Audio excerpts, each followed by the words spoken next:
Hello officers. तो आज हम लोग देखेंगे एनिमल न्यूट्रिशन। ठीक है, इससे पहले हम लोग प्लांट न्यूट्रिशन देख चुके थे और हम लोग को उतना ही देखना था जितना उसमें है। ठीक है, एंड इसके बाद आज से हम लोग मतलब एनिमल न्यूट्रिशन देखेंगे। तो सबसे पहले जान लेते हैं कि न्यूट्रिशन क्या होता है। The process of taking in food and using it for growth, metabolism and repair.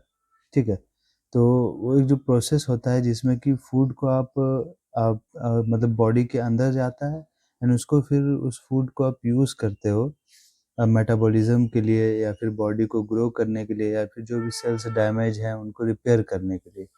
तो उसी को हम लोग न्यूट्रिशन बोलते हैं। ठीक है, यानी कि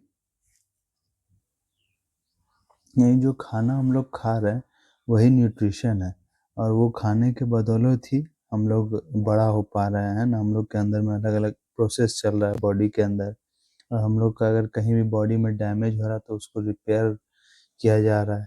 तो उसी की मदद से उसी के हेल्प से किया जा रहा है। फिर हम लोग देखते हैं न्यूट्रिएंट। न्यूट्रिएंट क्या होता है? तो a nutrient is a substance used by an organism to survive, grow and reproduce.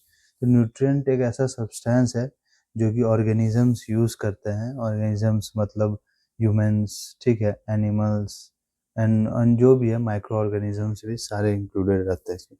ठीक है, तो वो जो न्यूट्रिएंट्स का यूज़ करते हैं सर्वाइव करने के लिए, ठीक है, या ग्रो करने के लिए या फिर रिप्रोड्यूस करने के लिए।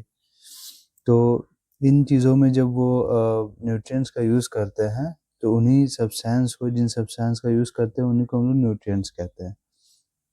तो न्यूट्रिएंट्स कहते हैं किन-किन सब्सटेंस को है? एग्ज़ाम्पल में दिया हुआ है carbohydrates, fats, proteins, vitamins, minerals and waters. ठीक है, तो ये सब्सटेंसेस है या ये न्यूट्रिएंट्स है। अब देखते हैं कि इसमें एनर्जी गिविंग कौन-कौन से सब्सटेंस हैं एंड नॉन एनर्जी गिविंग, यानी जिसमें कि एनर्जी हम लोग को नहीं मिलता है, जो खाने के बाद या पीने के बाद हम लोग को एनर्जी नहीं मिलता है, वो इसमें से कौन-कौन सा है। ठीक है, तो जैसे कि विटामिन्स एंड मिनरल्स है एंड वाटर जो है, तो ये जो vitamins and minerals and water यानी ये जो 3 सब्सटेंसेस हैं, इनसे हम लोगों को एनर्जी नहीं मिलता है। जब आपसे ये क्वेश्चन पूछा जाएगा कि एनर्जी किन-किन से नहीं मिलता है, तो आपको अगर ऑप्शन में विटामिन्स, मिनरल्स एंड वाटर्स रहा, जैसे कि ए में, बी में एंड सी में, और डी में रहा ऑल ऑफ दिस, तो ऑल ऑफ दिस में मानना है।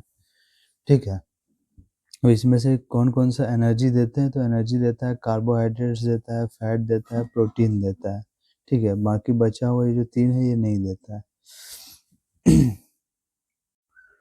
अच्छा, यहाँ पे जैसे लिखा हुआ है कि एनर्जी नहीं मिलता है, तो इसका मतलब क्या है कि एनर्जी नहीं मिलता है या फिर एनर्जी मिलता है, इसका क्या मतलब है?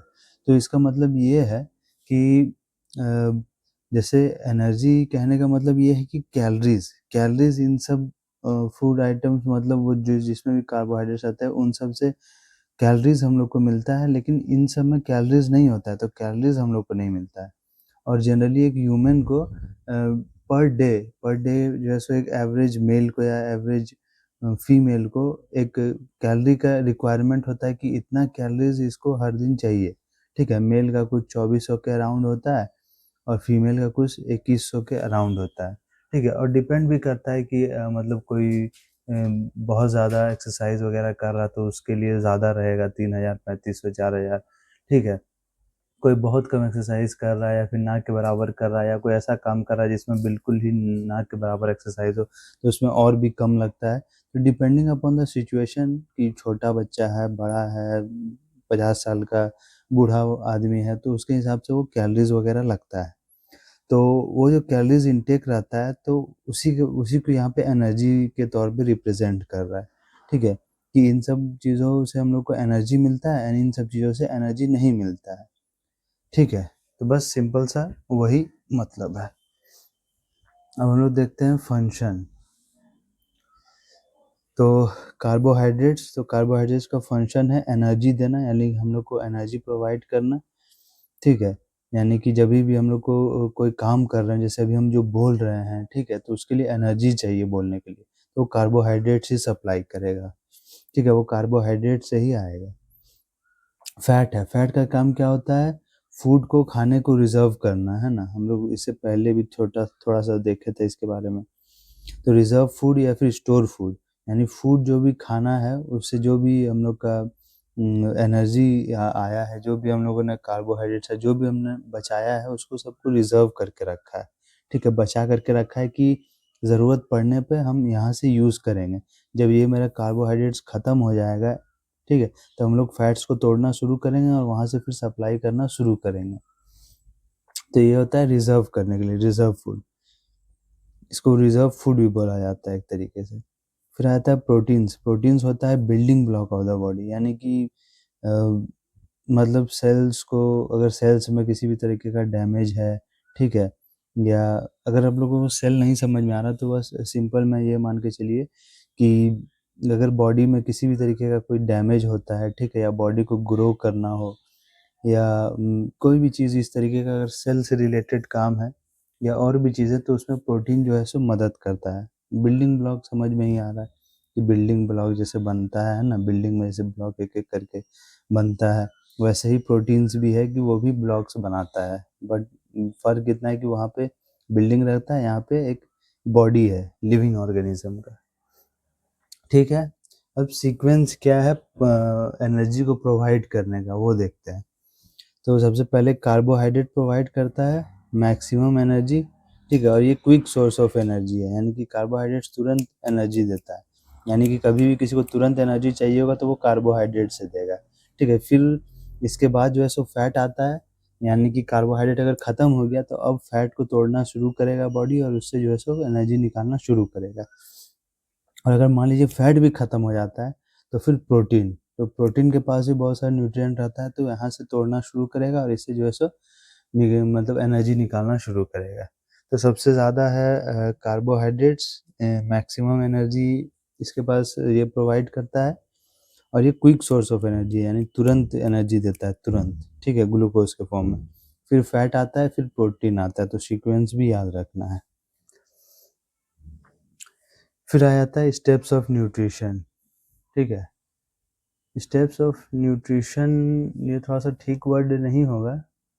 हाँ, स्टेप्स ऑफ न्यूट्रिशन भी बोल सकते हैं, स्टेप्स ऑफ डाइजेशन भी बोल सकते हैं। हाँ, मतलब कह सकते हैं एक तरीके से। सबसे पहला है इंजेशन, इंजेशन में जनरली आप जो फूड को जैसे खा रहे हैं, अच्छा हम लोग यहाँ पे जो भी पढ़ेंगे सब ह्यूमन बॉडी के बारे में पढ़ेंगे, तो किसी और चीज़ के बारे में नहीं पढ़ेंगे, ठीक है? तो इसीलिए ये वाला चैप्टर्स बहुत इंटरेस्टिंग होगा। इंजेशन का मतलब होता है कि फूड जो आप खाते हैं, जैसे निवाला जो उठा करके जो मुँह में रखते हैं ना, उसी को बोलते हैं इंजेशन, और जो मुँह में रखते हैं जैसे ही अंदर जाता है वो इंजेशन हो गया, ठीक है? दूसरा है डाइजेशन, डाइजेशन का मतलब जो पचता है पेट में जा कर के, उसको बोलते हैं डाइजेशन। तीसरा है एब्ज़ॉर्प्शन, एब्ज़ॉर्प्शन का मतलब जब इंटेस्टाइन जब उन सारे मॉलिक्यूल्स को एब्ज़ॉर्ब करता है, जब आपका जो भी आप खाते हैं, जैसे आपने कार्बोहाइड्रेट्स खाए यानी चावल के फॉर्म में कार्बोहाइड्रेट्स लिए, फैट्स के फॉर्म में आपने बटर वगैरह खाया तो फैट्स वगैरह लिया, ठीक है? तो वो सब अगर आपने लिया, चपाती आपने खाई, रोटी खाई, तो उससे आप लोगों को फिर अगेन ग्लूकोज़ मिलेगा। तो वो जो है उसको फिर छोटे-छोटे टुकड़ों में बाँटा जाता है, यानी ग्लूकोज़ ग्लूकोज़ वाले मॉलिक्यूल्स में बाँटा जाता है, या फिर और भी बहुत सारे अलग-अलग तरीके से उसको तोड़ा जाता है। तो वो जब छोटा-छोटा हो जाता है, तब फिर उसको एब्ज़ॉर्ब किया जाता है इस इंटेस्टाइन के द्वारा, ठीक है? स्मॉल इंटेस्टाइन के द्वारा। उसके बाद फिर एब्ज़ॉर्प्शन के बाद आ जाता है एसिमिलेशन, एसिमिलेशन यानी कि फिर उसको फैलाया जाता है जहाँ-जहाँ पे नीड रहता है उसका, ठीक है? एंड उसके साथ-साथ स्टोर भी किया जाता है ऑब्वियसली, जहाँ-जहाँ पे अगर नीड नहीं है तो फिर तो स्टोर करना पड़ेगा ना, तो एसिमिलेशन आ जाता है। फिर आ जाता है इजेशन, अब जो भी वेस्ट जो उसमें बच गया, यानी जिसको बॉडी नहीं ले पाई, बॉडी नहीं एब्ज़ॉर्ब कर पाई, अब जो भी वेस्ट एज़ एन वेस्ट बचा उसको जो है सो बॉडी बाहर निकाल देती है। तो ये 5 स्टेप्स हम लोग पढ़ेंगे, ठीक है? अच्छे से बढ़िया से, और देखेंगे कि क्या है इसमें, ठीक है? तो सबसे पहले डाइजेशन का डेफ़िनेशन देख लेते हैं, ठीक है? और थोड़ा बहुत देख लेंगे, उसके बाद कल से हम लोग शुरू करेंगे डाइजेस्टिव सिस्टम, ठीक है? मेन डाइजेस्टिव सिस्टम कल से शुरू करेंगे। आज बस सिर्फ़ डाइजेशन का ये डेफ़िनेशन देखते हैं। तो break down of large insoluble food molecules into small water soluble food molecules is called digestion. तो जो बड़े-बड़े लार्ज जो इनसॉल्युबल फूड मॉलिक्यूल्स हैं, यानी कि वो फूड जो खाना जैसे चावल ले रहे हैं, वो एक तरीके का लार्ज इनसॉल्युबल फूड है। यानी कि वो तुरंत जो है सो वो एक ऐसा खाना है जो कि तुरंत ऐसे पानी में नहीं घुलेगा, ठीक है? वो हम लोग का डायरेक्ट एब्ज़ॉर्ब नहीं होगा बॉडी में। इसीलिए उसको जब हम लोग छोटे-छोटे टुकड़े में वाटर सॉल्युबल यानी कि पानी में घुलने वाला फूड में जब उसको चेंज कर देता है हम लोग का बॉडी, तो उसी प्रोसेस को हम लोग डाइजेशन बोलते हैं। ब्रेक डाउन मतलब तोड़ना, लार्ज इनसॉल्युबल फूड यानी कि वही चावल, रोटी ये सब। अच्छा, तोड़ना भी 2 तरीके का है। एक तोड़ना है जब हम लोग मुँह में तोड़ते हैं और दूसरा तोड़ना है जब हम लोग पेट में तोड़ते हैं। तो ये पेट में जो तोड़ रहे हैं उसका बात कर रहे हैं, ठीक है? तो ये वो है, ठीक है? इनटू स्मॉल वाटर सॉल्युबल यानी छोटे-छोटे वाटर सॉल्युबल फूड में, फूड मॉलिक्यूल्स में, तो उसको हम लोग डाइजेशन बोलते हैं। कॉम्प्लेक्स फूड एक तरफ लिखा हुआ है और एक तरफ सिंपल फूड लिखा हुआ है। कॉम्प्लेक्स फूड का मतलब कार्बोहाइड्रेट, कार्बोहाइड्रेट माने कि जो रोटी हम लोग खा रहे हैं, जो चावल हम लोग खा रहे हैं, ठीक है? वहाँ से ले रहे कार्बोहाइड्रेट। अब वो कार्बोहाइड्रेट लिया, अब वो पेट में गया, वहाँ पे वो पूरा ऐसे में चर्न होता है, वो पेट है ना, पेट का जो थैली है, वो पूरा ऐसे-ऐसे करके मिक्स करता है और पूरा तोड़ता है हम लोग के पेट में। वो और एचसीएल भी रहता है, उसके मदद से ना पूरा ऐसे-ऐसे करके चर्न होता है और तोड़ता है, ठीक है? तो वो कार्बोहाइड्रेट्स को चेंज कर देता है ग्लूकोज़ में और ग्लूकोज़ एक सिंपल मॉलिक्यूल है जो कि ईज़िली एब्ज़ॉर्ब हो जाता है इंटेस्टाइन से। प्रोटीन जो है सो कॉम्प्लेक्स फूड है, यानी ये कॉम्प्लेक्स मॉलिक्यूल है, ठीक है? ये अमीनो एसिड का चेन से बना हुआ होता है, एकदम बहुत सारा अमीनो एसिड रहता है ऐसे-ऐसे और पूरा जुड़ा हुआ रहता है, बहुत लंबा-लंबा चेन रहता है। तो उसको छोटा-छोटा टुकड़ा में अमीनो एसिड्स में चेंज कर देता है, यानी एक-एक, ठीक है? और फिर उसको फिर एब्ज़ॉर्ब करता है बॉडी। फैट भी अगेन बहुत अलग-अलग टाइप का होता है, तो उसको जो है सो फिर उसको भी छोटे-छोटे टुकड़ों में चेंज कर देता है, जैसे फैटी एसिड्स प्लस ग्लिसरॉल में, ठीक है? तो इसमें चेंज कर देता है और फिर इसको जो है सो सिंपल फूड ये बन गया, अब इसको जो है सो एब्ज़ॉर्ब कर लेगा। तो इसी को हम लोग डाइजेशन बोलते हैं। चलिए फिर मिलते हैं कल, बाय।